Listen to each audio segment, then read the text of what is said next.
ժամանակային խզմամբ։ Տիկին Սահակյան, հաշվի առնելով 4 ռազմագերիների վերադարձը, ըստ ձեզ ինչ տրամաբանություն է գործում նրանց ընտրվելու հարցում։ Եթե նայում ենք ժամանակագրության առումով, Վագիվ Խաչատրյանից հետո, եթե չեմ սխալվում, Ռաշիդ Բեգլարյանը գերեվարվեց, որ էլի կարծեմ ծեր էր, մեծահասակ էր, առողջական խնդիրներ եւ այլն։ Ըստ ձեզ որ տրամաբանությամբ են ընտրվում գերիները եւ դատելով այս տարիների Հայաստանի Հանրապետության իշխանության քաղաքականությունը ակնկալում եք նախաձեռնողականություն Արցախի ռազմաքաղաքական ղեկավարության վերադարձը կազմակերպելու համար, ըստ ձեզ որ պահին հերթը կհասնի նրանց վերադարձը կազմակերպելու համար եւ երբ օրինակ այս տարի կարող եք ակնկալել հաշվի առնելով այս process-ը։ Ուրեմն, քանի որ մենք արդեն ունենք 210 գերազանցող հայրենադարձումներ եւ հայրենադարձման փուլեր, վերլուծությունը մեզ թույլ է տալիս որոշակի օրինաչափություններ դուրս բերել եւ հասկանալ Ադրբեջանի իշխանությունների վարքագիծը։ Ուրեմն, համար առաջին տրամաբանությունը նրանք հանձնում են քաղաքացիական անձանց եւ այստեղ նշանակություն ունի նաեւ տարիքային գործոնը, այսինքն տարեց քաղաքացիական անձը ավելի շուտ է հանձնվում ի համեմատություն երիտասարդ քաղաքացիական անձի, բայց ավելի վաղ տեղի է ունենում քաղաքացիական անձի վերադարձ, քան զինվորականի, որովհետեւ քաղաքացիական անձը ընդամենը մարտական գործողությունների տիրույթում հայտնված անձ է, որը դիմադրություն եւ չի ցուցաբերում զենք չի գրել, իսկ զինվորականը պայքարել է եւ միգուցե նաեւ վնաս է տվել առանձին մահերի կամ ավերածությունների տեսքով, այսինքն Ադրբեջանի իշխանությունները նաեւ գնահատում են, թե տվյալ անձը իր կարգավիճակով ինչպիսի վնասակար գործունեություն է իրականացրել։ Երբ որ հարցը գալիս է զինվորականությանը,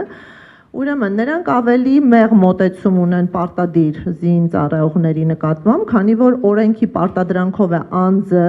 զենք կրել եւ պայքարել Ադրբեջանի դեմ, պարտադիր զինծառայության մեջ է եղել եւ անհատական որոշման հայեցողություն չի ունեցել, որից հետո կամավորները, որոնք կարող էին չլինել պատերազմում, բայց եղել են, նշանակում է ունեն հայրենասիրության որոշակի մոտեցումներ, պայքարելու հնարավորություններ, ուստի այստեղ ավելի երկար է պետք պահել եւ պատժել, եւ իհարկե սպայական անձնակազմի նկատմամբ հատուկ վերաբերմունք ունեն, որովհետեւ մենք գործ ունենք պրոֆեսիոնալ ծառայության հետ, որոնք կազմելու են մեր ապագա բանակի կենսունակության հիմքը։ Դրա համար մենք զինվորականների մասով տեսել ենք, որ օրինակ ավելի ակտիվ հաղթական դրվագների մասնակիցները երկար են պահվել ի համեմատություն նրանց, ովքեր օրինակ զորակոչվել են, նույնիսկ զենքի հետ վարվելու պատշաճ կանոններին չեն տիրապետել, 1-2 ամիս զորակոչվածը հայտնվել է ակտիվ ռազմական գործողությունների ոլորտում, որտեղ չէր կարող մեծ վնասներ պատճառել թշնամուն։ Հատուկ վերաբերմունքի կարող են արժանացնել առանձին գործոններով պայմանավորված, օրինակ, եթե առաջին պատերազմի մասնակից է եւ այդ հաղթանակի հոգեբանությունն ունի, նրանք պատժվում են, օրինակ Լյուդվիգ Մկրտչյանը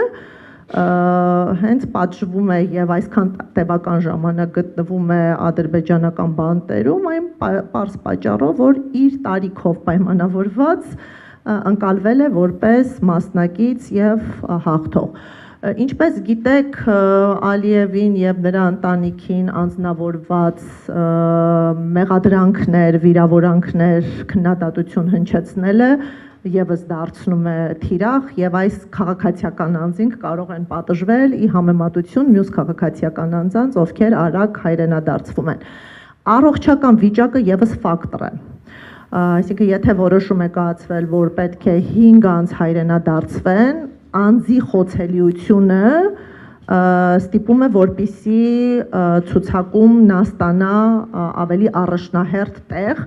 եւ մենք սա նախկինում էլ շատ հստակ կերպով դիտարկել ենք։ Հիմա ինձ համար բացատրելի է։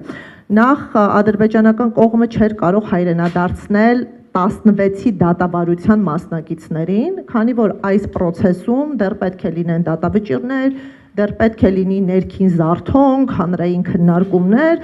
եւ հասարակությունը շատ բացաբար կարձականքեր, եթե չավարտված եւ չհրապարակված դատական ակտով դատավարության մասնակիցը հիմա հայրենադարձվեր Հայաստանի իշխանություններին։ Սա նաեւ թուլության, զիջողականության ընկալում կարող է ունենալ, ինչը փոխանցելու նպատակ իշխանությունները չեն ունեցել։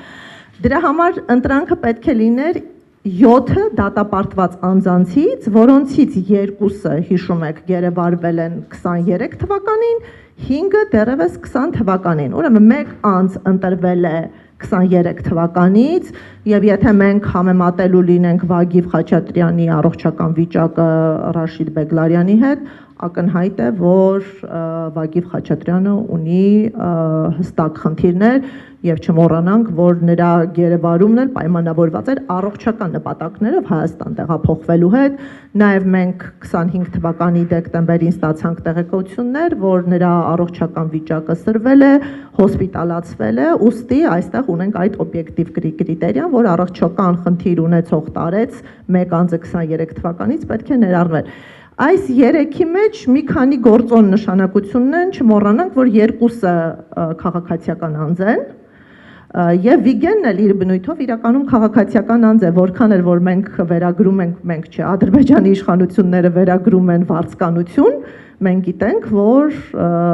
Վիգենը քաղաքացիական անձ է, որը քաղաքացիական նպատակներով էր ճանապարհորդվում Շուշի, եւ Ալյոշան եւ Լյուդվիկը զինվորական անձիկ են, նրանք ռազմագերիներ են եւ նրանք մարտական գործողությունների մասնակիցներ են եղել։ Ուստի ադրբեջանական կողմը ընտրել է 3 քաղաքացիական անձ եւ 23 թվականի 2 քաղաքացիական անձից նրան, ով իր առողջական վիճակի պատճառով առավել խոցելի է։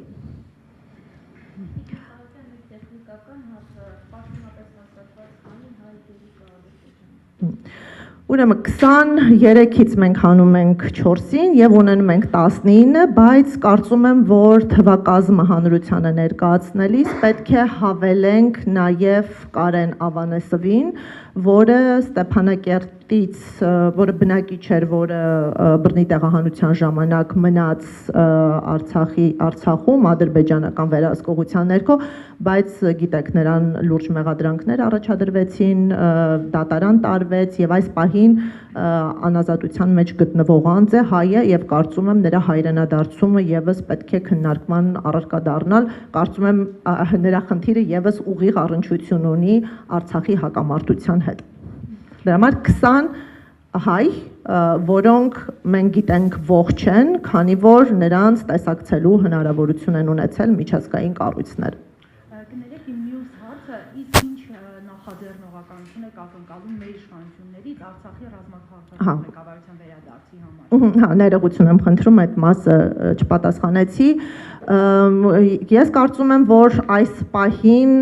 ընդհանրական ձևով են քննարկումները տեղի ունենում եւ շատ կանխատեսելի է, որ քանի դեռ գերիները սովորական չեն վերադարձել, ադրբեջանական կողմը ռազմաքաղաքական ղեկավարներին չի վերադարձնելու, դրա համար կարծում եմ թիրախային աշխատանքը ճիշտ եւ նպատակային կլինի, երբ մենք արդեն Հայաստանում կունենանք ռազմաքաղաքականներից դուրս